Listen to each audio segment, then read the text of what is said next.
Good evening and welcome to a very special Memorial Day program. Theater for Ideas is proud to present the poetry of Wilfred Owen, a dramatic presentation. Wilfred Owen was a British poet killed in World War I. This program is much more than about World War I. It is about war. The presentation was adapted and compiled by Mary Brandt, who's joining me here to tell us a little bit more about Wilfred Owen and the presentation. So Mary, welcome to Theater for Ideas. Thank you.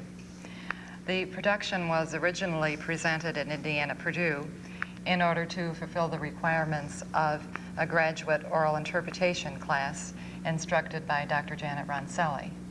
And the assignment was to compile material for interpreters theater. And I chose the poetry of Wilfred Owen because it is so dramatic and so rich, and it lended itself very well for this type of production. How did you go about putting the poems together? Did you read a lot of poems and then just through a process of elimination pick the ones that you thought worked the best? All of the letters and poems were selected from the book, the collected poems of Wilfred Owen, which is a New Directions publication published by McLaughlin. And I read through that and assembled the poems and letters in chronological order in order to adapt them for the production. So this has been performed then once or more than once? We also performed it in September for the Indiana Interpretation Festival.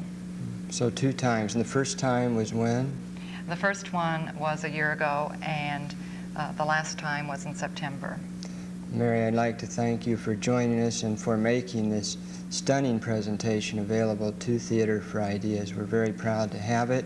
I'd like to remind the audience and the viewing audience that we will have a discussion following the presentation. And now, the poetry of Wilfred Owen.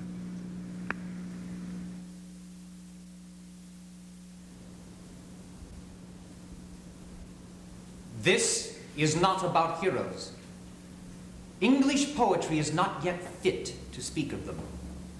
Nor is it about lands or deeds, nor anything to do with glory, honor, might, majesty, dominion, or power, except war.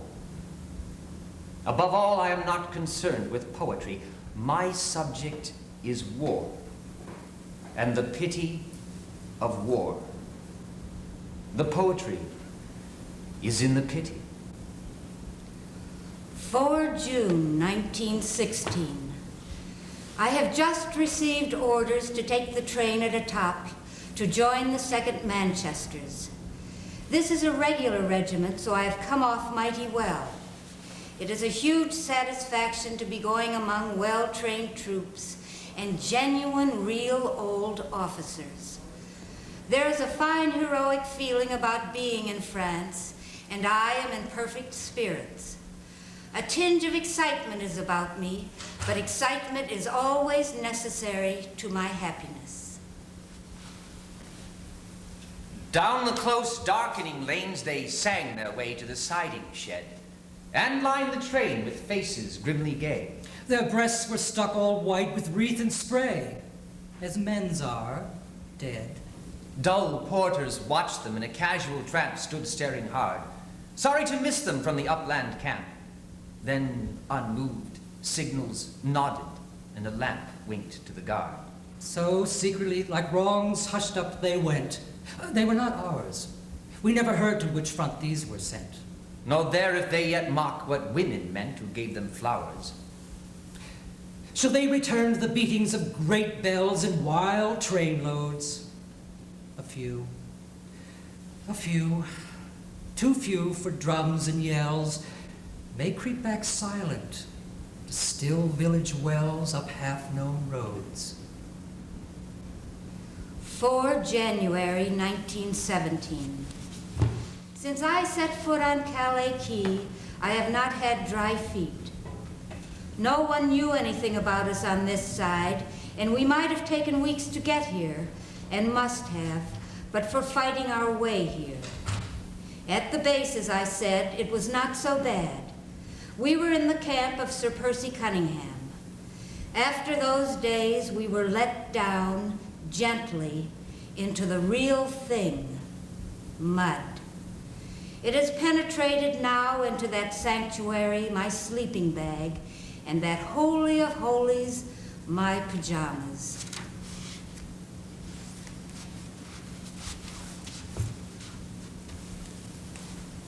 I too saw God through mud, the mud that cracked on cheeks when wretches smiled.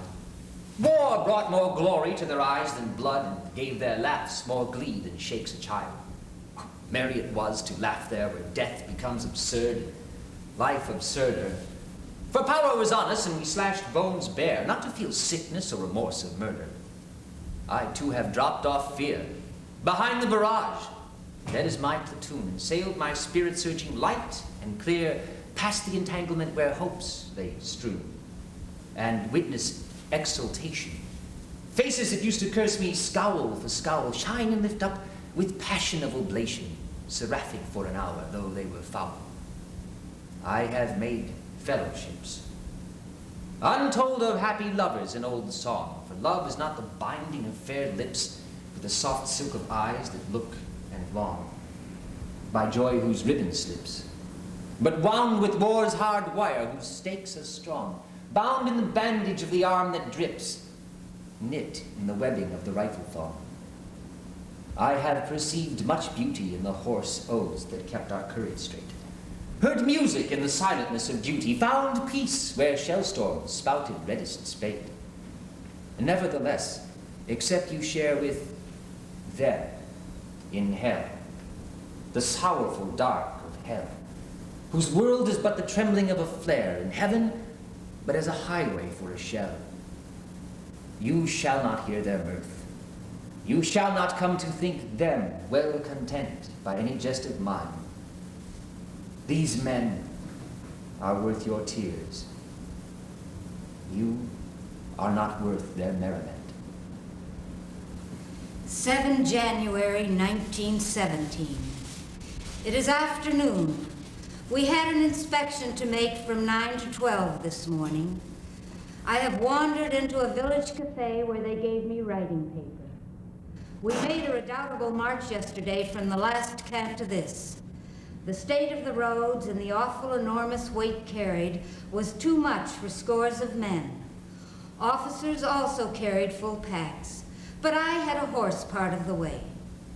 It was beginning to freeze through the rain when we arrived at our tents. We were at the mercy of the cold, and being in health, I never suffered so terribly yesterday afternoon. I am really quite well, but have sensations kindred to being seriously ill. As I was making my damp bed, I heard the guns for the first time. It was a sound not without a certain sublimity.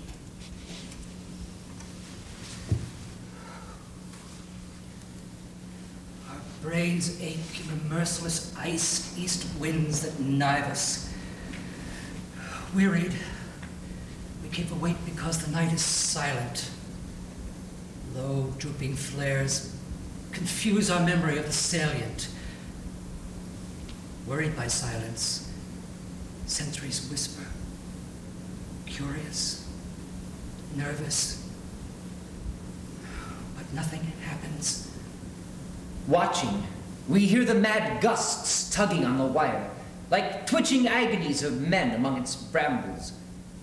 Northward, incessantly, the flickering gunner fumbles, far off, like a dull rumor of some other war. What are we doing here? The poignant misery of dawn begins to grow. We only know that war lasts, rain soaks and clouds sag stormy. Dawn amassing in the east her melancholy army, attacks once more in ranks on ranks of shivering gray. but nothing happens. Sudden, successive flights of bullets streak the silence. Less deathly than the air that shudders black with snow, with sidelong flowing flakes that flock, pause, and renew. We watch them, wandering up and down the wind's nonchalance. But nothing happens. Pale flakes with fingering stealth come feeling for our faces. We cringe in holes, back on forgotten dreams, and stare, snow-dazed, deep into grassier ditches. So we doze, snow-dazed, littered with blossoms, trickling where the blackbird fusses. Is it that we are dying? Slowly our ghosts drag home, glimpsing the sunk fires glozed with crusted dark red jewels. Crickets jingle there. For hours the innocent mice rejoice. The house is theirs. Shutters and doors are closed. On us the doors are closed. We turn back to our dying. Since we believe not otherwise can kind fires burn, nor ever sun smile true on child or field or fruit, for God's invincible spring, our love is made afraid. Therefore, not loath, we lie out here. Therefore we're born, for love of God seems dying. Tonight, his frost will fasten on this mud and us, shriveling many hands, puckering foreheads crisp. The burying party, picks and shovels in their shaking grasp, pause at half-known faces. All their eyes are ice. But nothing happens. 7 January 1917. This morning I have been reading trench standing orders to my platoon. Needless to say, I show a cheerier face to them than I wear in writing this letter. But I must not disguise from you the fact that we are at one of the worst parts of the line. I can't tell you any more facts. I have no fancies and no feelings. Positively, they went numb with my feet. Love is not quenched except the unenduring flickerings thereof.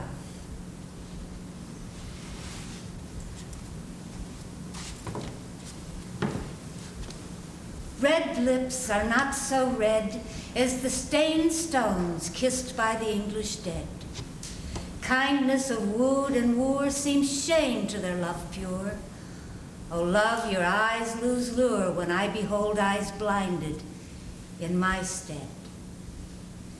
Your slender attitude trembles not, exquisite like limbs knife skewed, rolling and rolling there where God seems not to care, till the fierce love they bear cramps them in death's extreme decrepitude. Your voice sings not so soft, though even as wind murmuring through raftered loft.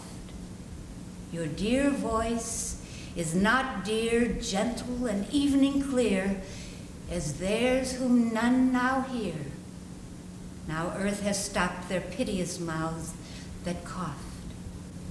Heart, you were never hot, nor large, nor full like hearts made great with shot. And though your hand be pale, paler are all which trail your cross through flame and hail. Weep. You may weep, for you may touch them not.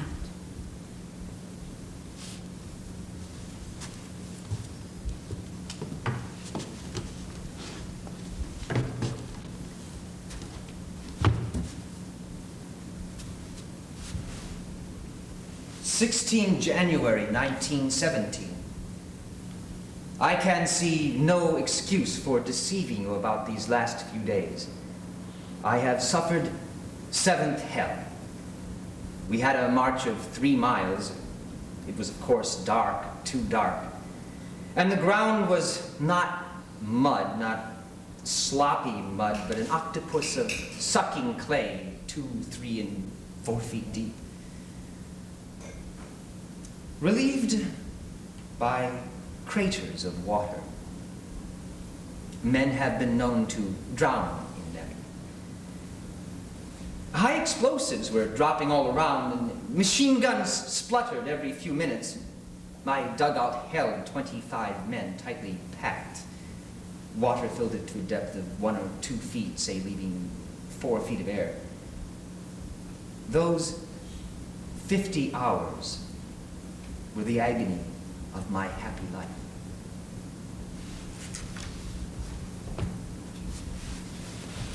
Ever again to breathe pure happiness, the happiness our mother gave us boys, to smile at nothings needing no caress. Have we not laughed too often since with joys? Have we not wrought too sick and sorrowful wrongs for her hand's pardoning? Oh, the sun may cleanse in time and starlight. Life will sing sweet songs. And God's will give us pleasure more than men's. Yet heaven looks smaller than the old doll's home.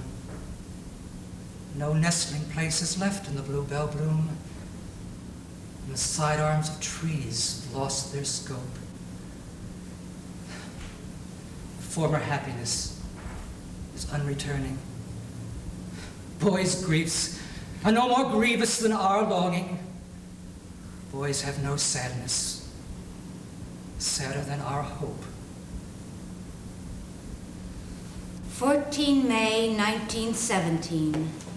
Then we were caught in a tornado of shells. When I looked back and saw the ground all crawling and wormy with wounded bodies, I felt no horror at all, but only an immense exultation at having got through the barrage.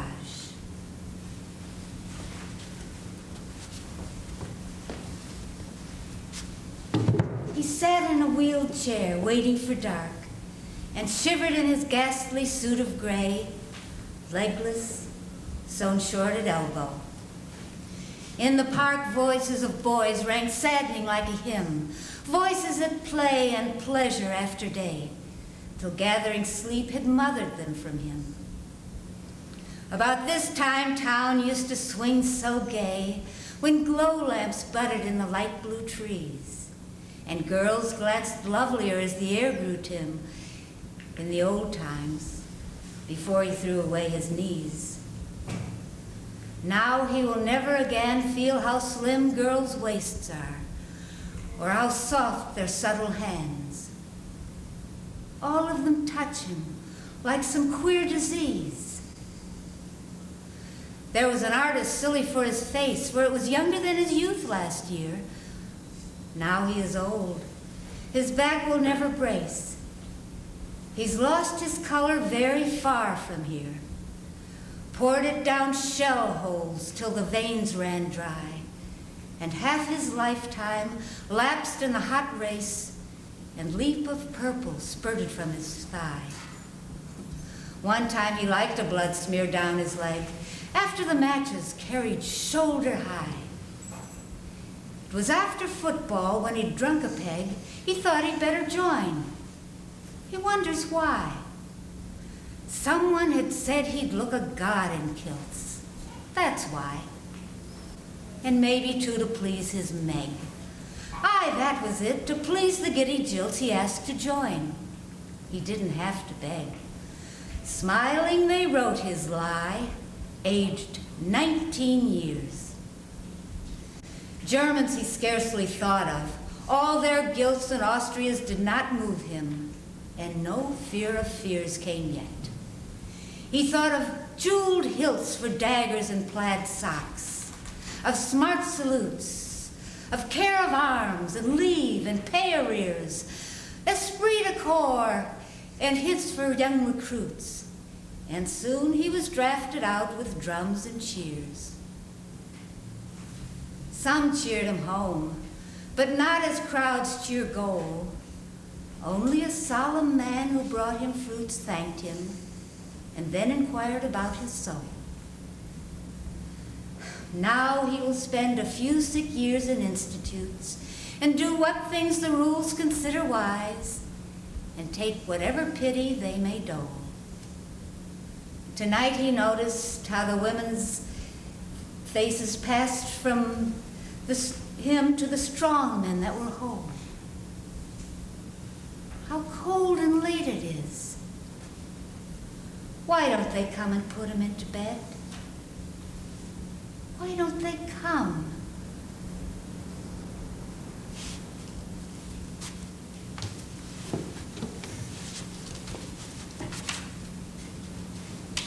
July 1917. Already I have comprehended a light which will never filter into the dogma of any national church. Namely, that one of Christ's essential commands was passivity at any price. Suffer dishonor and disgrace, but never resort to arms. Be bullied, be outraged, be killed, but do not kill. It may be chimerical and an ignominious principle, but there it is. It can only be ignored. And I think pulpit professionals are ignoring it very skillfully and successfully indeed. And am I not a complete conscientious objector with a very secured conscience? Christ is literally in no man's land. These men often hear his voice. Greater love hath no man than this, that a man lay down his life for a friend. It is spoken in English only. In French, I do not believe so. Thus you can see how Christianity will not fit in with pure patriotism.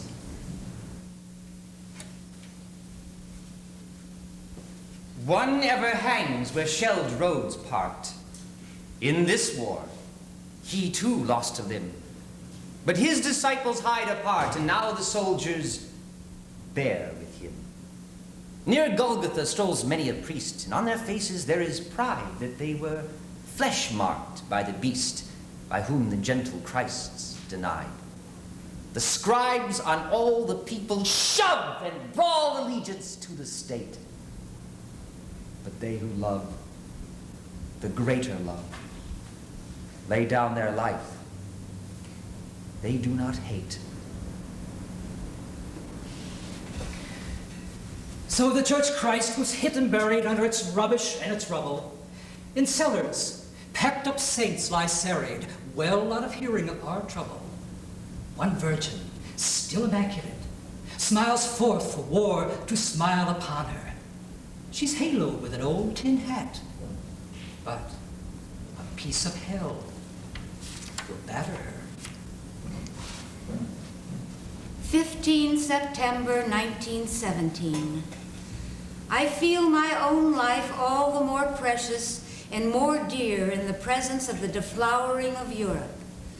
While it is true that the guns will effect a little useful weeding, I am furious with chagrin to think that the minds, which were to have excelled the civilization of 2,000 years, are being annihilated, and bodies, the product of eons of national selection, melted down to pay for political statues. Jesus Christ! I'm hit, He said, and died. Whether he vainly cursed or prayed indeed, the bullets chirped in vain, vain, vain. Machine guns chuckled tut to tut, and the big gun guffawed. Another sighed. Mother? Mother? Dad? Then smiled at nothing, childlike, being dead. And the lofty shrapnel cloud leisurely gestured, fool, and the falling splinters tittered. My love. One moaned. Love languid seemed his mood, till, slowly lowered, his whole face kissed the mud, and the bayonet's long teeth grinned. Rabbles of shells hooted and groaned, and the gas hissed.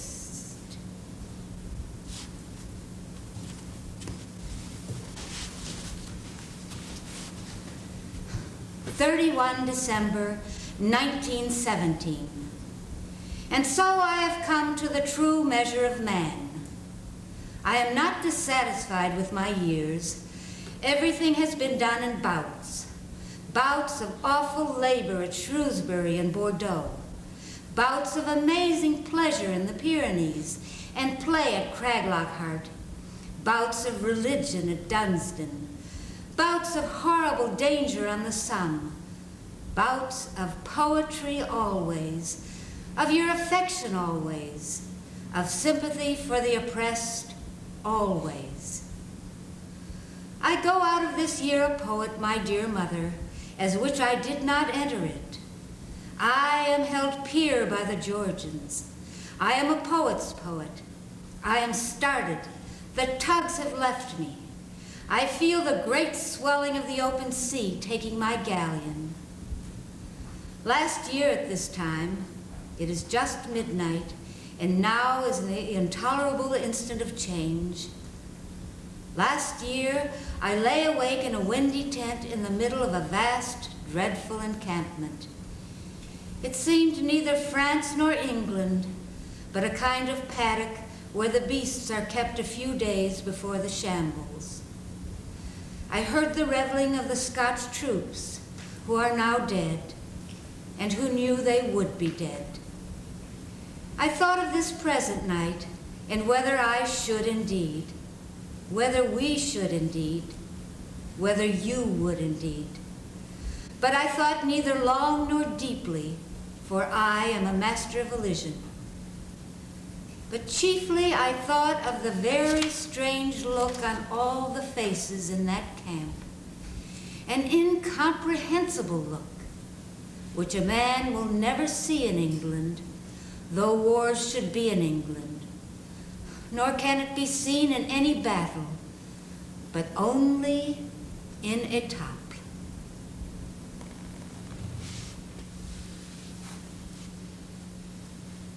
Bent double like old beggars under sacks. Knock-kneed, coughing like hags, we cursed through sludge, till on the haunting flares we turned our backs and toward our distant rest began to trudge. Men marched to sleep. Many had lost their boots but limped on, bloodshod. All went lame, all blind, drunk with fatigue, deaf even to the hoots of tired, outstripped 5-9s that dropped behind. Gas. Gas. Quick, boys, an ecstasy of fumbling, fitting the clumsy helmets just in time, but someone still was floundering and stumbling as a man in fire or line. Dim through the misty panes and thick green light as under a green sea, I saw him, drowning. In all my dreams before my helpless sight, he plunges at me, guttering, choking, drowning. If in some smothering dreams you too could pace behind the wagon that we flung him in, and watch the white eyes writhing on his face, his hanging face like a devil sick of sin. If you could hear at every jolt the blood come gargling from the froth-corrupted lungs, obscene as cancer, bitter as the cud of vile incurable sores on innocent tongues. My friend, you would not tell with such high zest to children, ardent for some desperate glory, the old lie. Dulce et decorum est pro patria mori. It was not despair or terror It was more terrible than terror, for it was a blindfold look, and without expression, like a dead rabbit's. It will never be painted, and no actor will ever seize it. And to describe it, I think I must go back and be with them. Out there, we've walked quite friendly up to death. Sat down and eaten with him, cool and bland. Pardon them spilling nest tins in our hands. Oh, we sniffed the green, thick odor of his breath. Our eyes wept, but our courage didn't rise. He spat at us with bullets, and he's coughed. Shrapnel. We chorused when he sang aloft. We whistled while he shaved us with his sigh. Oh, death was never an enemy of ours. We laughed at him, we leagued with him, old chum. No soldier paid to kick against his powers. We laughed knowing that better men would come. And greater wars. When each proud fighter brags, He wars on death for lives. not men, for flags. 31 October 1918. The battalion had a sheer time last week. I can find no better epithet, because I cannot say I suffered anything, having let my brain grow dull. That is to say, my nerves are in perfect order, though the boy at my side, shot through the head, lay on top of me, soaking my shoulder for half an hour. Catalog? Photograph? Can you photograph the crimson hot iron as it cools from the smelting? That is what Joan's blood looked like and felt like.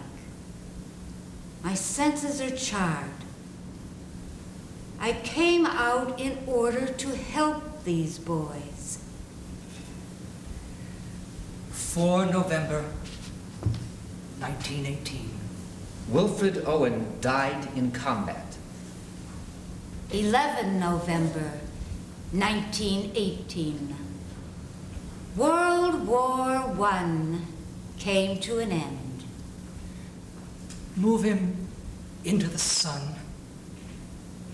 Gently its touch awoke him once, at home, whispering of fields unsown. Always it woke him, even in France, until this morning and this snow. If anything might rouse him now, the kind old sun will know. Think how it wakes the seeds, woke once the clays of a cold star. Our limbs, so dear achieved, our sides, full-nerved, still warm, too hard to stir. Was it for this the clay grew tall? What made fetch with sunbeams toil? To break earth's sleep at all? This is not about heroes. Down the close, darkening lanes, I too saw God through mud. our brains ache in the merciless. Red lips are not so red. Ever again to see pure He happiness. sat in a wheelchair, In this war, he too. Oh, Jesus Christ, I'm hit! bent double like old beggars under sacks. Dulce et decorum est, pro patria more. To die for one's country is sweet and proper.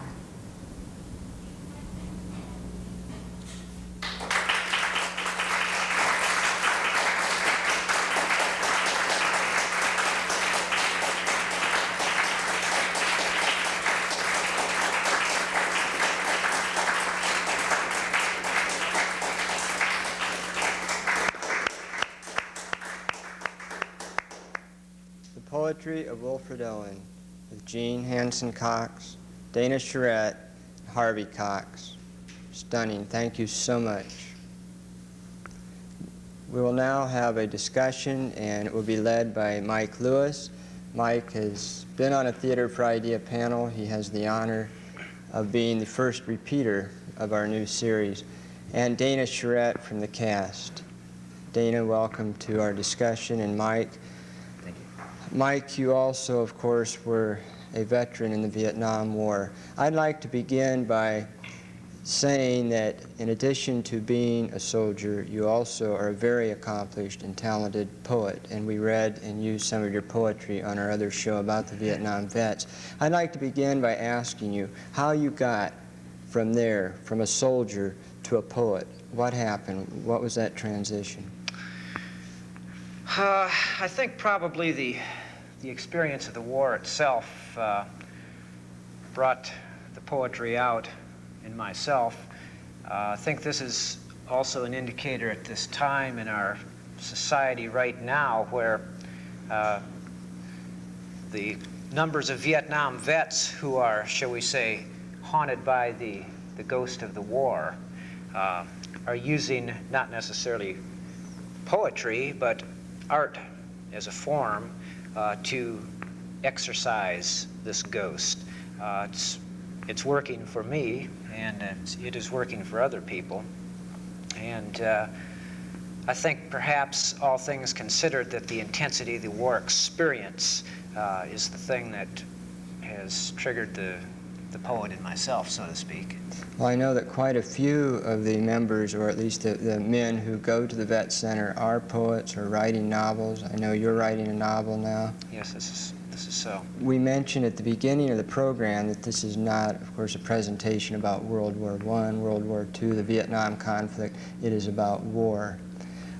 One of the things that came through so clearly in the presentation was the explosion of all the myths, sweet and proper to die for one's country, the thing about death.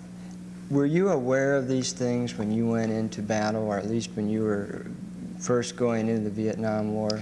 Well, yes. I think Wilfred Owen's poetry brings out very graphically the feeling of young men, their invulnerability, and their approach to war. Myself, in connection with the war, I saw myself as enthused about the war, as going there to fulfill a purpose. As we take the last quote, in terms of dying for one's country, I think that at this point in time, that if you talk with many of the veterans in society now, that many of them will say that yes, dying for one's country, of course, is patriotic and sweet and so forth. How do you think that art becomes involved with war? I remember one of your poems, The Warrior's Ecstasy, where these myths were just exploded in your poetry, the disillusionment. It is not a heroic thing to do, it is a stupid thing to do. You're going to die. You now mentioned earlier how it is kind of a release for these men that you know to write poetry. What can we learn from something like Wilfred Owen? I mean, that the relationship between art and social issues, in this case, of course, poetry and war. Well, the thing I think that Wilfred Owen was trying to show us is the horror of war, which of course is difficult to do in words or in art form, and the best we can do is attempt to do so. Well, let's take this a bit further. I believe in the future that we will have to learn from war in terms of art.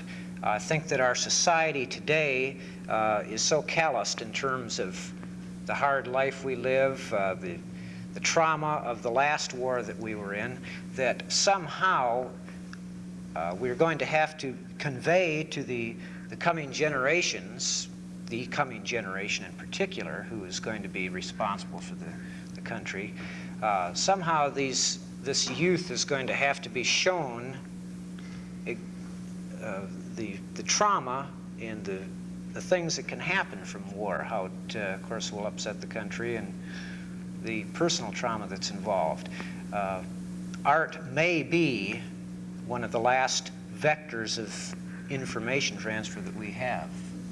Okay. Do you think then that art, say the poetry, this presentation of Wilfred Owen, would be a proper way to introduce young men to war? It's rarely done.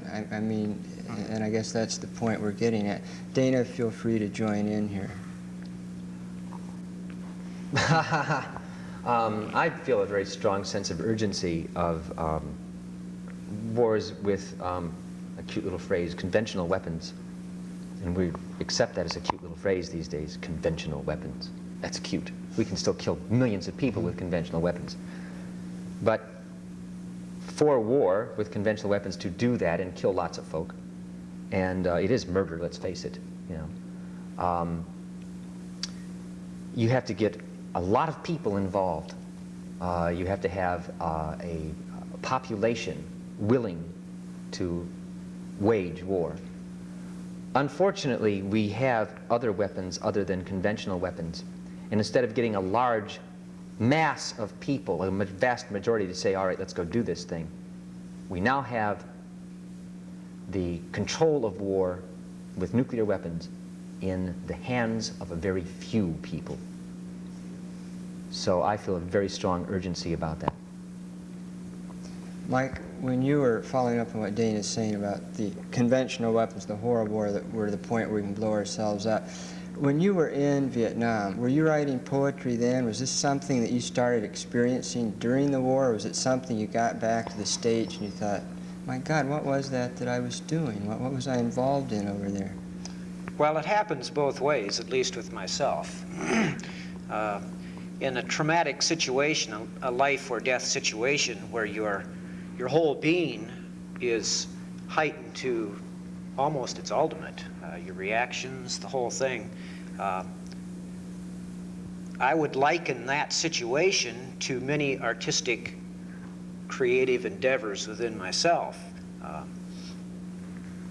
You're heightened to that point, and whether it be a life or death situation or whether you're creating one or the other, these things tend to flow into the same sort of level. And with this in mind, I think that yes, some of the things I did were done there. They were conceived, so to speak. And other things which, when you're in those battle situations, you tend to put out of your mind. So after you've returned, and let's say you have lowered your whole being to an acceptable level of society, other thoughts and emotions begin to flow that you weren't aware of, and of course these stimulate a different type of reaction and a different type of poetry for myself. But yes, both situations. I sometimes wonder if an art form itself is strong enough. A lot of times you have peer pressure. I noticed, I went to Vietnam also, and I had a lot of peer pressure from the people that I associated with, the family, my folks, and all the people I grew up with and had as role models, all the people who've been in the big one, WW2. And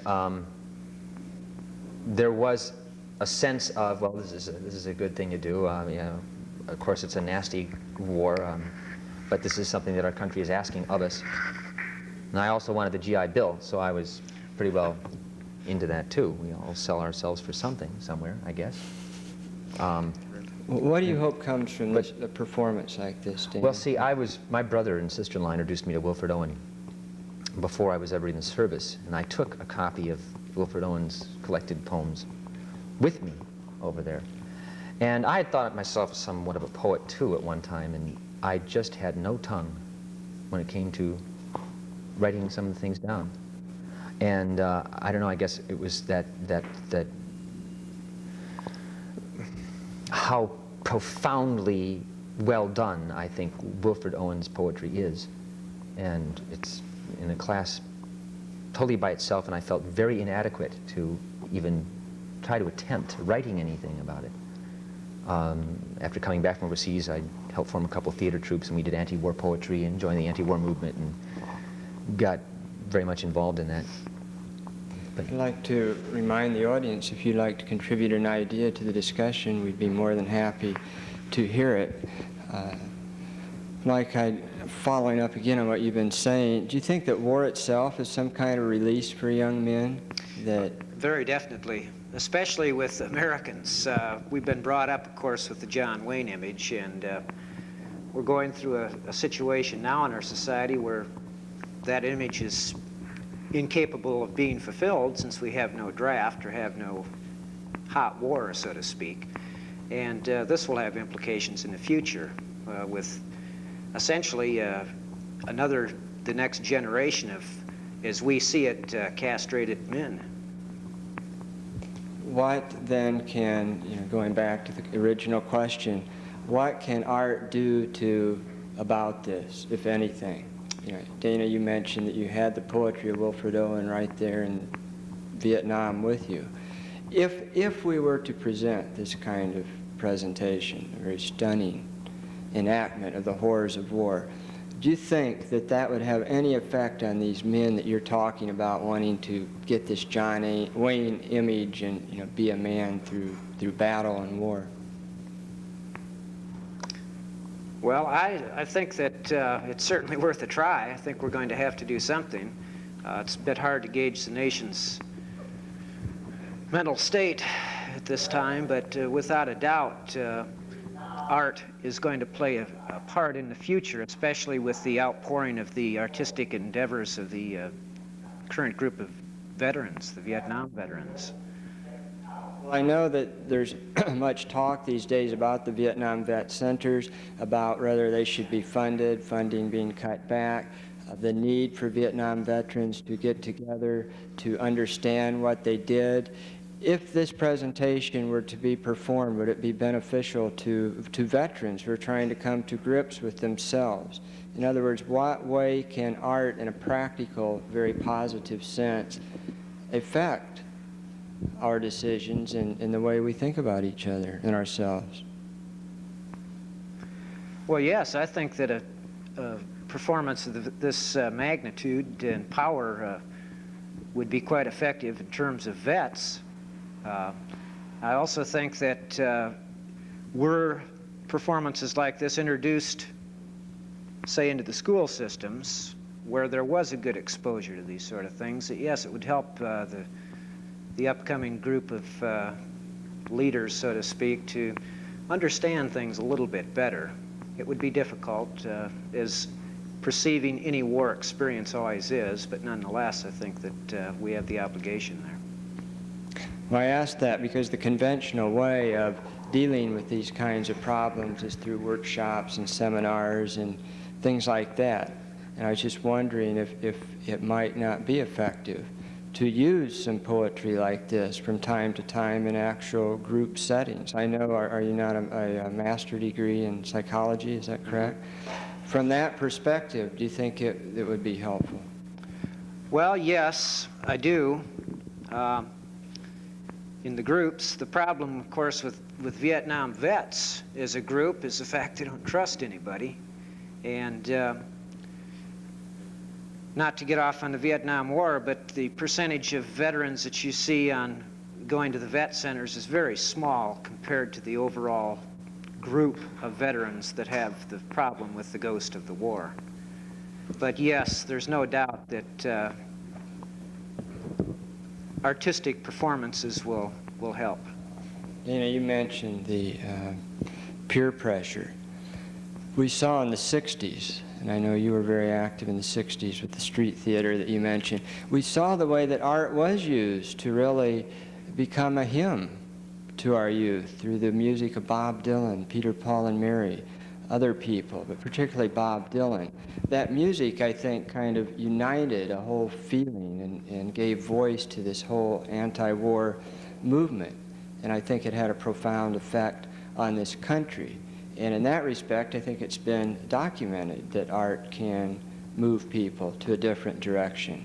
Poetry is more subtle in the sense you don't have the music in it with it, and I guess you don't maybe have as much excitement for that peer pressure you were mentioning, Dana, for all, thousands of people to come together.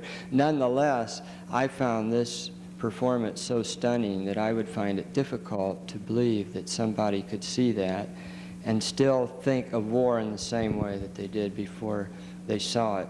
We also have other examples, Steinbeck's Grapes of Wrath, Upton Sinclair's The Jungle, where works of art have profoundly affected the society. I kind of wonder I kind of have, sometimes I can look, started 4 times already. It can be very gloomy when you look at the human race through history. It can be very gloomy indeed when you think of some of the great human beings that have lived and have contributed significantly to how we are alive today, how we deal in terms of each other in our society and our religion and our culture and all that stuff. And I keep wondering why, if these people with their magnificent voices, a Moses or a Christ, how come when Moses would preach law and, you know, a whole thing of thou shalt not kill, or then you'd have Christ saying turn the other cheek. And these are people who had a voice that I'm a very humble human being. I couldn't hope to even match their voice. What kind of a voice do we have as artists? Another thing is, what kind of a risk do we run making our lifestyles heroic?